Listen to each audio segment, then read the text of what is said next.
Have you ever struggled with tying a tie? It seems like a simple task, right? But once you stand before the mirror with the long piece of silk in your hand, it can become a Herculean task.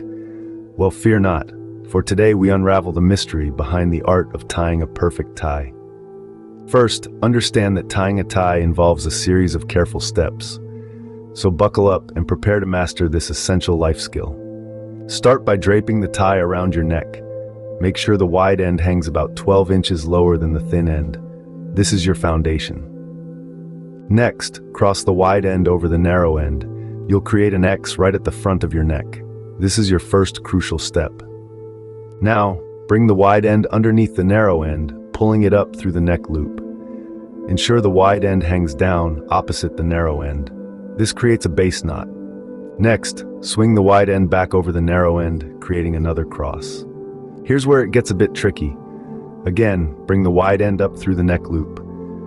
This time, however, you will also bring it down and through the loop you've just created by crossing the wide end over the narrow end. Pull the wide end all the way through. You've just created the front loop of your tie knot. Finally, tighten the knot by gently pulling on the wide end while holding the knot. Adjust the tie by holding the knot and pulling on the narrow end.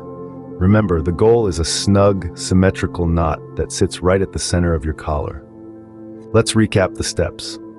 Drape the tie around your neck, cross the wide end over the narrow end, bring the wide end underneath and through the neck loop, swing the wide end back over, pull it up through the neck loop and down through the created loop, and finally, tighten and adjust. And there you have it, a perfect tie knot. No longer will you stand befuddled before the mirror. No longer will you arrive at events with a lopsided knot. You've mastered the art of tying a tie. Go forth and conquer the world with your newfound skill.